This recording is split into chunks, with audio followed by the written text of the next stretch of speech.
So welcome. हम deal कर रहे हैं मॉलिक्यूलर बेसिस ऑफ जेनेटिक्स के साथ, और मॉलिक्यूलर बेसिस में हम ये देखते हैं कि जेनेटिक मटेरियल जो हमारा है, डीएनए या आरएनए है, वो किन किन मॉलिक्यूल से बना है, उन मॉलिक्यूल की अरेंजमेंट कैसी है।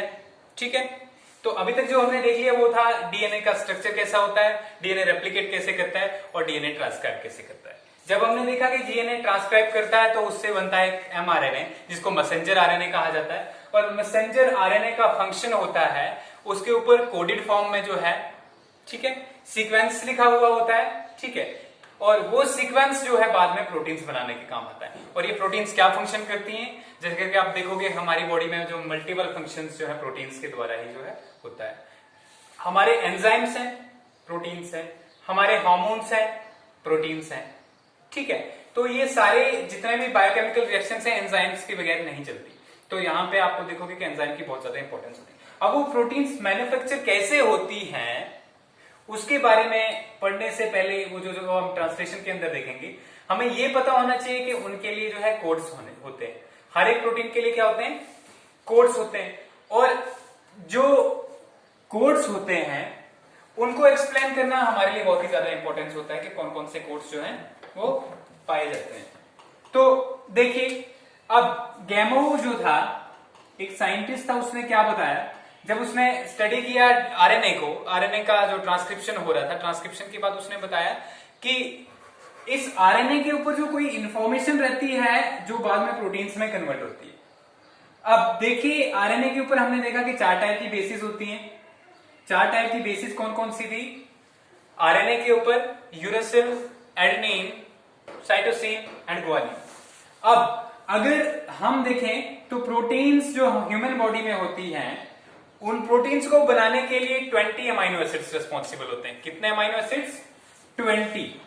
ठीक है, उन अमाइनो एसिड्स को प्रोटीनोजेनिक अमाइनो एसिड्स कहा जाता है, जैसे glycine, alanine, valine, leucine, isoleucine, phenylalanine, tryptophan. ये सारी जो है 20 अमाइनो एसिड्स हैं।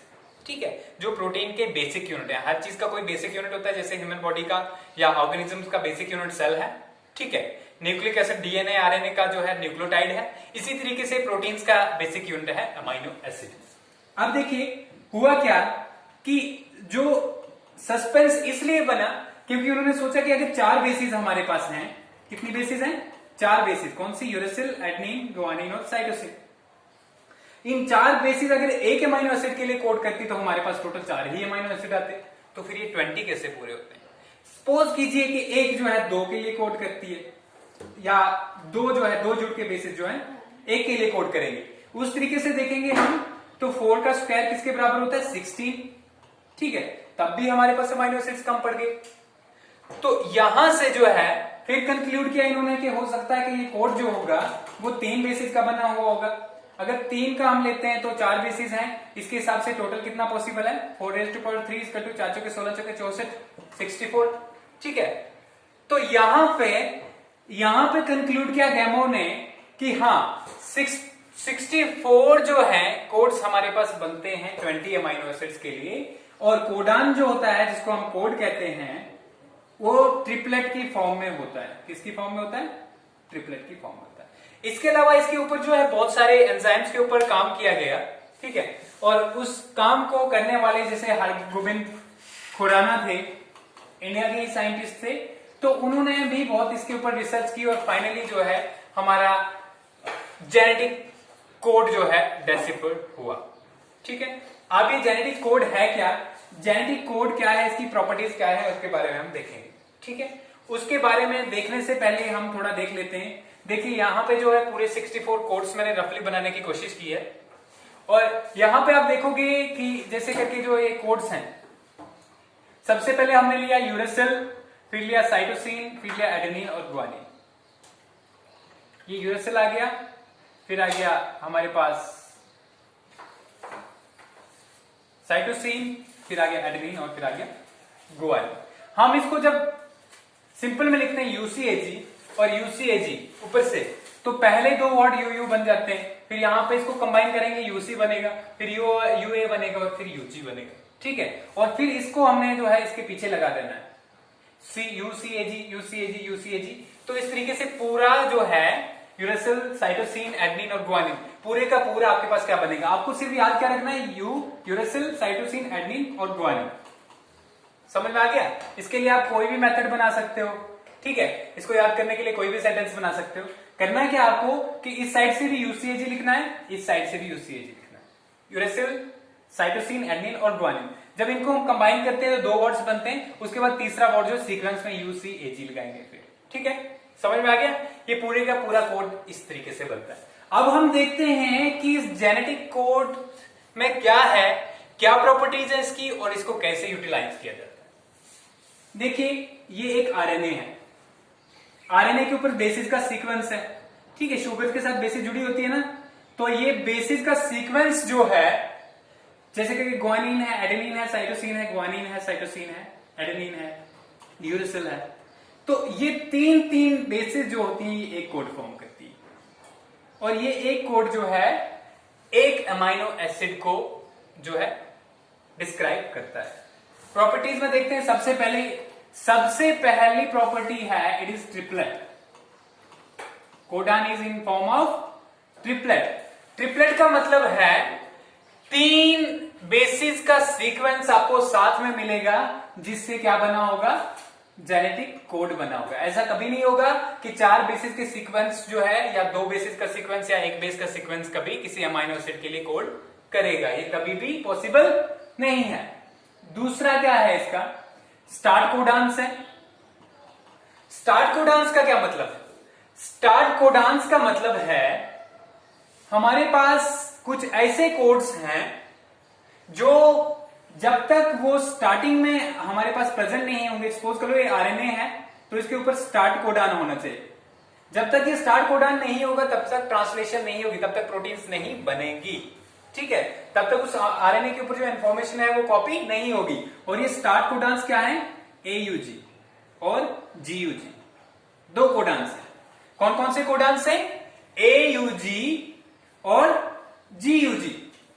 यहां पे ये जो मिथायोनिन वाला लिखा हुआ मैंने, देखिए ये एयूजी कोडान जो है ये मिथायोनिन के लिए रीकोड करता है। अगर बीच में होगा एयूजी, सपोज करो ये मैंने एक आरएनए का सीक्वेंस बना दिया, ठीक है? यहां पे देख लीजिए यूजीसी एयूजी, ठीक है? तो यहां पे आपने देखा तो यूजीसी स्टार्टिंग में है, इसके बाद में एयूजी आ रहा है, इसका मतलब ये बीच में है, तो यहां पे फिर से स्टार्ट नहीं करेगा, यहां पे कोड करेगा मिथायोनिन के लिए। कौन से अमाइनो एसिड के लिए कोड करेगा? मिथायोनिन के लिए। और ये ही सीक्वेंस अगर आपको स्टार्टिंग में मिले, जैसे करके ये जो है एमआरएनए है, उसके ऊपर एयूजी सीसीसी, ठीक है?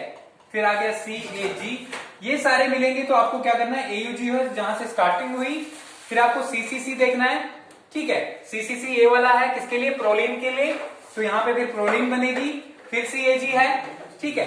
तो सीएजी जो है आपका, सीएजी में आपका यहां पे क्या बनेगा? हिस्टिडीन बनेगी, ग्लूटामीन बनेगी, सॉरी हिस्टिडीन नहीं ग्लूटामीन। तो यहां पे जो है इस तरीके से हम पहचानते हैं कि कौन सा अमाइनो एसिड किस कोड से बनने वाला है। 2 हो गई चीजें। स्टार्ट के बाद हमारे पास आता है स्टॉप कोडन। तीसरा क्या है हमारे पास? एसटीओपी, स्टॉप कोडन। ये हम पढ़ रहे हैं प्रॉपर्टीज किसकी? जेनेटिक कोड की। स्टॉप कोडन में आप अगर देखोगे यूएए, फिर आ गया यूएजी और यूजीजी, ये 3 कोडान्स जो है हमारे पास जो ट्रांसलेशन को रोक देते हैं। जैसे ही सपोज करो ट्रांसलेशन में क्या होता है? ट्रांसलेशन में जो राइबोसोम है उसका स्मॉलर सब यूनिट आरएनए के ऊपर जो है रीड करता है सीक्वेंस को टीआरएनए की हेल्प से, ठीक है? सीक्वेंस को जब रीड कर रहा होता है, लास्ट पे जैसे ये कोडान्स उसको आएंगे तो वहां पे वो जो है ट्रांसलेशन बंद कर देगा, प्रोटीन्स बनाना बंद कर देगा। तो यहां पे हो गया ये वाली बात, स्टॉप कोडान की बात हो गई। फिर जो है चौथी प्रॉपर्टी है इसका यूनिवर्सल। यूनिवर्सल का क्या मतलब होता है? ठीक है, it is accepted through out the world and through out the different varieties of organisms. जो जेनेटिक कोड है, सपोज करो हमारे पास ये क्या है? यूजीजी है। ये किसके लिए कोड कर रहा है? यूजीजी जो कोड कर रहा है ल्यूसीन के लिए। किसके लिए कोड कर रहा है? ल्यूसीन के लिए। तो ये सारे के सारे ऑर्गेनिजम्स में, इवन दो के वायरसेस में भी, जिनको हम ऑर्गेनिज्म में अभी भी ऐड नहीं करते, क्यों? उनके सस्पेंस की वजह से कि वो ऑर्गेनिज्म है भी या नहीं है। तो यहां पे जो है उनके अंदर भी ये यूजीजी जो है ल्यूसीन के लिए ही कोड करेगा, किसी दूसरे जो है अमीनो एसिड के लिए कोड नहीं करेगा। समझ में आ गया? यूनिवर्सल का मतलब है one code will code for only one amino acid and that will be coded in any form of organism, whether that is virus, whether that is bacteria, whether that is human being, whether that is plant or animal। तो समझ में आ गए? तो यहां पे क्या हो गया, अब ये अमीनो एसिड्स किसके लिए इंपॉर्टेंट होते हैं, एक बार फिर से थोड़ा चेक कर लेते हैं। ये होते हैं यूज प्रोटीन से बनाने के लिए, और प्रोटीन्स आपको पता है हमारे अंदर क्यों इंपॉर्टेंट है, पहले बता दिया। अब ये हो गया यूनिवर्सल है, ये चौथा पॉइंट है। पांचवा पॉइंट है degenerate. This code is degenerate. अभी डिजेनरेट है क्या बोला? What is degenerate? डिजेनरेट का मतलब है एक अमीनो एसिड के लिए एक कोड तो एक ही अमीनो एसिड के लिए कोड करता है, लेकिन एक अमीनो एसिड के लिए एक से ज्यादा कोड भी हो सकते हैं। इस चीज को आपको समझना है, कंफ्यूज नहीं होना है इसमें। यहां पे हमारे पास एक कोड है, इससे एक अमीनो एसिड बनेगा, इस कोड से कभी भी दूसरा अमीनो एसिड नहीं बनेगा। लेकिन अगर एक अमीनो एसिड है वो बहुत सारे कोड से बन सकता है। फिर से रिपीट कर रहा हूं, हमारे पास एक कोड है, उससे एक ही अमीनो एसिड बनेगा हमेशा, लेकिन एक अमीनो एसिड बहुत सारे कोड से बन सकता है। जैसे हमारे पास CUU है, ये ल्यूसीन के लिए कोड करेगा, तो CUU से आप कभी भी दूसरा अमीनो एसिड नहीं बना सकते, लेकिन आप देखोगे कि ल्यूसीन के लिए सिर्फ एक अकेला ही ये कोड नहीं करता। क्लियर हो गया यहां पे? तो दिस इज डिजेनरेट। डिजेनरेट का मतलब है one amino acid is coded by more than one genetic codes. अब देखिए जैसे करके हम बात करें, सिर्फ दो अमीनो एसिड है हमारे पास, मिथाइलिन जिसका स्टार्ट कोडान के लिए भी यूज होता है AUG का, एक वो है, और दूसरा है हमारे पास UGG, दैट इज ट्रिप्टोफैन। ठीक है, तो ये UGG जो है और AUG जो है, ये दो अमीनो एसिड्स जो हैं ये सिर्फ एक ही कोड से बनते हैं। ठीक है, सिर्फ ऐसे ही दो अमीनो एसिड्स हैं जो एक ही कोड से बनते हैं। बाकी वाले अमीनो एसिड्स 2 से लेकर 6 तक जो है कोड से बनते हैं। जैसे हम बात करें यहां पे ल्यूसीन की बात कर लेते हैं। देखिए ल्यूसीन 6 कोड से बनता है। यहां पे हमारे पास UUA है, UUG है, CUU है, CUC है, CUA है और CUG है। ठीक है, एक न्यूमेरिकल ट्राई करते हैं यहां पे, उसके बाद नेक्स्ट चलते हैं। न्यूमेरिकल क्या ट्राई करते हैं? अगर सपोज करो आपके mRNA के ऊपर 24 बेसिस हैं। कितनी बेसिस हैं? 24। तो उससे कितने अमीनो एसिड्स जो हैं वो बनेंगे? ठीक है, 24 बेसिस है तो कितने अमीनो एसिड्स बनेंगे? सोचो। ठीक है, इसको हम क्लियर करते हैं। एक अमीनो एसिड्स के लिए कितने बेसिस लगते हैं? 3। तो 24 basis divided by 3 is equal to 8। इसका मतलब जो है इस आरएनए से जिसके ऊपर 24 बेसिस प्रेजेंट हैं, इससे हमारे पास 8 अमीनो एसिड्स बनेंगे। एक रिवर्स जो है, रिवर्स में जो है हम क्या करेंगे, फिर से एक न्यूमेरिकल ट्राई करेंगे। देखिए क्या है हमारे पास जो है, हमारे पास 13 अमीनो एसिड्स प्रेजेंट है। ठीक है, तो कितना बेस पेयर लंबा आरएनए होगा हमारे पास जिससे ये 13 अमीनो एसिड्स बन रहे हैं? आपको पता है एक अमीनो एसिड्स के लिए कितने बेसिस लगते हैं? 3। तो इस 13 को मल्टीप्लाई करेंगे 3 से, हो गया 39। तो 39 बेसिस लंबा जो है, क्योंकि हम डीएनए और आरएनए की लेंथ को कैसे नापते हैं? बेस पेयर्स से। बेस पेयर्स हम यूज करते हैं जनरली, पेयर्स तो डीएनए में ही होता है, आरएनए में नहीं होता। तो यहां पे ये हो गया। ठीक है, अब इसके बाद चलते हैं नेक्स्ट। दूसरी बात जो है, डीएनए से इंफॉर्मेशन कॉपी होती है।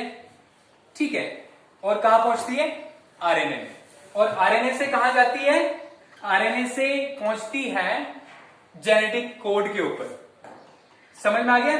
तो ये इंपॉर्टेंट जो है इसके क्या कहते हैं एस्पेक्ट्स हैं। पहला, ट्रिपलेट की फॉर्म में कोडान पाया जाता है। ठीक है, कोई भी अमीनो एसिड तब तक कोड नहीं होगा जब तक ट्रिपलेट की फॉर्म में कोडान नहीं प्रेजेंट हो। दूसरा, स्टार्ट कोडान होता है, तब तक हमारे पास जो है प्रोटीन नहीं बनना स्टार्ट होगा, पॉलीपेप्टाइड नहीं बनना स्टार्ट होगा जब तक हमारे पास स्टार्ट कोडान नहीं होगा। उसके बाद स्टॉप कोडान है हमारे पास। स्टॉप कोडान जो है ये क्या काम करता है, जैसे पॉलीपेप्टाइड बन गया तो लास्ट में स्टॉप कोडॉन होगा तो प्रोटीन बनना बंद हो जाएगा या पॉलीपेप्टाइड बनना बंद हो जाएगा। अब यूनिवर्सल है, एक जो है कोड जो है एक ही अमीनो एसिड के लिए कोड करेगा, कभी भी दूसरे के लिए कोड नहीं करेगा। ठीक है, समझ में आ गया। इसके बाद जो है डिजेनरेट कोड। डिजेनरेट कोड की अगर हम बात करें, डिजेनरेट का मतलब है एक कोड जो है एक से ज्यादा अमीनो एसिड्स के लिए कोड कर सकता है। तो ये क्या था, जेनेटिक कोड था। थोड़ा सा रिपीट करेंगे हम इसको। जेनेटिक कोड होता क्या है, it is a triplet code formed of base sequences, 3 base, ठीक है, 3 basis that helps in the formation of polypeptide. एक ऐसा ये कोड जो 3 बेसिस से बनता है और जो एक पॉलीपेप्टाइड को बनाने में हेल्प करता है। और पॉलीपेप्टाइड क्या है, पॉलीपेप्टाइड होता है जब बहुत सारी पेप्टाइड्स हों, और पेप्टाइड क्या होता है, जब अमीनो एसिड्स जुड़ते हैं 2 या 2 से ज्यादा तो क्या बनता है, पेप्टाइड बनता है। ठीक है, अब ये हो गया। उसके बाद क्या हुआ, इसके लिए बहुत सारी रिसर्च करनी पड़ी, जिसमें गैमो आ गया, फिर हरगोबिंद खुराना आ गया। ये सारे साइंटिस्ट, इन्होंने क्या किया, सबसे पहले उन्होंने बताया कि ये जो है अगर एक ही फॉर्म में होगा, एक बेस से जो आगे कोड बनेगा तो ये पॉसिबल नहीं है, क्योंकि हमारे पास सिर्फ जो है 4 ही अमीनो एसिड्स के लिए कोड होगा। अगर जो है 2 की फॉर्म में बनेगा तो हमारे पास जो है 16 बनते हैं, जो फिर भी कम होंगे, क्योंकि हमारे पास कितने अमीनो एसिड्स हैं प्रोटीन्स बनाने में जो हेल्प करते हैं, 20 अमीनो एसिड्स। इसके बाद तीसरा जो था, इन्होंने बताया कि अगर 3 की फॉर्म में होंगे, मतलब 3 अपने कोड्स होंगे, 3 बेसिस के होंगे, तो कितना बनेगा, 4 इंटू 4 इंटू 4, तो ये बन गया 64। तो 64 जो है हमारे पास कोड्स अवेलेबल हैं अभी, जो 20 अमीनो एसिड्स के लिए कोड करते हैं। इसके अलावा स्टॉप कोडॉन के लिए जो है कोड करते हैं, और स्टॉप कोडॉन के लिए कोड करते हैं। इसके अलावा प्रॉपर्टीज मैंने आपको बता दी, एक बार इसको अच्छे से रिपीट करना। और एक और बात चीज जो है, बायोमोलिक्यूल्स को 11th के फिर से एक बार रिपीट देखना, प्रोटीन्स का पोर्शन और न्यूक्लिक एसिड्स का पोर्शन। कल हम पढ़ने वाले हैं ट्रांसलेशन, जिसमें हम देखेंगे प्रोटीन्स कैसे बनती है। ओके।